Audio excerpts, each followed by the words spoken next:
ពីផ្លូវជាតិលេខ1ដល់ផ្លូវជាតិលេខ10ក្នុងព្រះរាជាណាចក្រកម្ពុជាការស្ថាបនាផ្លូវជាតិក្នុងប្រទេសកម្ពុជាកំពុងមានវឌ្ឍនភាពយ៉ាងសកម្មហើយមានផ្លូវជាតិជាច្រើនខ្សែកំពុងជួសជុលពង្រីកធ្វើឲ្យប្រសើរឡើងវិញជាច្រើនផ្នែកនឹងការកសាងផ្លូវជាតិថ្មីកាត់ពីខេត្តមួយទៅខេត្តមួយដើម្បីបម្រើដល់ការធ្វើដំណើរបានរហ័សជាងមុនការដឹកជញ្ជូនទំនិញមានប្រសិទ្ធភាពបម្រើវិស័យទេសចរណ៍ទាក់ទាញគម្រោងវិនិយោគឬអាចនិយាយបានថាផ្លូវជាសរសៃឈាមសេដ្ឋកិច្ចដូចនេះយើងមកស្គាល់ផ្លូវជាតិមួយខ្ទង់ដែលមានចាប់ពីផ្លូវជាតិលេខ1រហូតដល់ផ្លូវជាតិលេខ10 1. ផ្លូវជាតិលេខ1ផ្លូវជាតិលេខ1ជាផ្លូវអន្តរជាតិដ៏សំខាន់មួយរបស់កម្ពុជាដែលតភ្ជាប់ពីរាជធានីភ្នំពេញនៃព្រះរាជាណាចក្រកម្ពុជាទៅកាន់ទីក្រុងហូជីមីញប្រទេសវៀតណាមផ្លូវនេះក៏ជាចំណែកមួយនៃផ្លូវអាស៊ាន Highway តំបន់ច្រករបៀងសេដ្ឋកិច្ចភាគខាងត្បូងតភ្ជាប់រវាងទីក្រុងបាងកកភ្នំពេញហូជីមីញផងដែរផ្លូវជាតិលេខ1មានប្រវែងសរុប167គីឡូម៉ែត្រភ្នំពេញអ្នកលឿងប្រវែង56គីឡូម៉ែត្រនិងអ្នកលឿងបាវិតប្រវែង111គីឡូម៉ែត្រត្រូវបានស្ថាបនាឡើងវិញដោយកម្ចីហិរញ្ញប្បទានពីរាជរដ្ឋាភិបាលជប៉ុនរួមមានការសាងសង់ស្ពានអ្នកលឿងដែលជាស្ពានខ្សែកាបនិងវែងជាងគេបង្អស់នៅកម្ពុជាដែលបានបញ្ចប់ការសាងសង់នៅឆ្នាំ2015 2. ផ្លូវជាតិលេខ2ផ្លូវជាតិលេខ2គិតចាប់ពីចំណុចស្ពានក្បាលថ្នល់ទៅដល់ព្រំដែនកម្ពុជាវៀតណាមគិរីវង្សទិនបៀនដោយឆ្លងកាត់ក្រុងចំនួន2គឺក្រុងតាខ្មៅនិងក្រុងដូនកែវផ្លូវជាតិលេខ2មានប្រវែងសរុប120គីឡូម៉ែត្រដែលបច្ចុប្បន្នកំពុងជួសជុលឡើងវិញប្រវែង62គីឡូម៉ែត្រដោយពង្រីកពី2គន្លងទៅ4គន្លងគិតចាប់ពីរង្វង់មូលតាខ្មៅទៅដល់រង្វង់មូលអូចំបក់ក្រុងដូនកែវនិងផ្លូវជាតិលេខ22ប្រវែងជិត10គីឡូម៉ែត្រទៀតដើម្បីភ្ជាប់ទៅផ្លូវជាតិលេខ3អង្គតាសោមគម្រោងនេះបានទទួលកម្ចីហិរញ្ញប្បទានពីសាធារណរដ្ឋកូរ៉េក្នុងទឹកប្រាក់ប្រមាណ$56លានដើម្បីកែប្រែផ្លូវជាតិលេខ2ពីផ្លូវកៅស៊ូ DBST ទៅជាផ្លូវបេតុងកៅស៊ូ AC ដែលអាចប្រើប្រាស់បានយូរអង្វែង 3. ផ្លូវជាតិលេខ3ផ្លូវជាតិលេខ3មានប្រវែងសរុប202គីឡូម៉ែត្រគិតចាប់ពីរង្វង់មូលចោមចៅទៅក្រុងកំពតនិងទៅដល់រង្វង់មូលព្រៃនប់ខេត្តព្រះសីហនុបច្ចុប្បន្ននេះកំណត់ផ្លូវជាតិលេខ3ភ្នំពេញកំពតមានប្រវែង134គីឡូម៉ែត្រត្រូវបានស្ថាបនាឡើងវិញ 100% មកហើយដោយពង្រីកទៅជា4គន្លងសម្រាប់ចោមចៅបែកគូសនិងពង្រីកទៅ12ម៉ែត្រសម្រាប់បែកគូសកំពតដោយចំណាយទឹកប្រាក់ប្រមាណ$219លានជាកម្ចីហិរញ្ញប្បទានពីសាធារណរដ្ឋប្រជាមានិតចិនចំណែកកំណត់ផ្លូវជាតិលេខ3កំពតព្រៃនប់កំពុងស្ថិតក្នុងការសាងសង់ 4. ផ្លូវជាតិលេខ4ផ្លូវជាតិលេខ4ជាផ្លូវ Highway មួយនៅក្នុងប្រទេសកម្ពុជានិងជាផ្លូវអាស៊ាន Highway លេខ11ដែលតភ្ជាប់រាជធានីភ្នំពេញទៅកាន់កំពង់ផែទឹកជ្រៅខេត្តព្រះសីហនុជាផ្លូវបម្រើដល់ការដឹកជញ្ជូនទំនិញយ៉ាងសកម្មជាផ្លូវសេដ្ឋកិច្ចបម្រើវិស័យឧស្សាហកម្មនិងវិស័យទេសចរណ៍ផ្លូវជាតិលេខ4មានប្រវែងសរុប214គីឡូម៉ែត្រចាប់ផ្ដើមសាងសង់ដំបូងក្នុងអំឡុងទសវត្សរ៍ទី50បច្ចុប្បន្ននេះកម្ពុជាបានសាងសង់ផ្លូវលបឿនលឿនថ្មីមួយប្រវែង190គីឡូម៉ែត្រដោយចំណាយទឹកប្រាក់ប្រមាណ$2000លាននិងបានដាក់ឲ្យប្រើប្រាស់ជាផ្លូវការនៅថ្ងៃទី1ខែតុលាឆ្នាំ2022ដោយបានតភ្ជាប់ពីភ្នំពេញទៅកាន់ខេត្តព្រះសីហនុកាន់តែរហ័សបញ្ជៀសការកកស្ទះចរាចរណ៍នៅលើផ្លូវជាតិលេខ4បានមួយផ្នែកធំ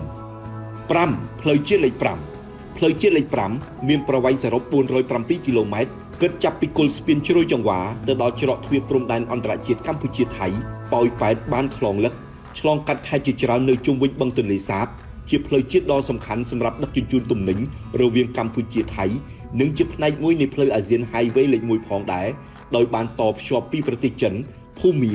ថៃកម្ពុជានិងហួសទៅវៀតណាមតាមផ្លូវជាតិលេខ1ផ្លូវជាតិលេខ5កំពុងស្ថិតក្នុងដំណាក់កាលធ្វើឲ្យប្រសើរឡើងវិញដោយបានពង្រីកពី2គន្លងទៅ4គន្លង2ទៅ2មកដែលទទួលកម្ចីហិរញ្ញប្បទានពីប្រទេសជប៉ុនបានបែងចែកជា3កំណាត់ដោយកំណាត់ខាងជើងបាត់ដំបងមន្ទីរមានជ័យប្រវែង84គីឡូម៉ែត្រនិងបានដាក់សម្ពោធឲ្យប្រើប្រាស់ជាផ្លូវការនៅថ្ងៃទី10ខែមករាឆ្នាំ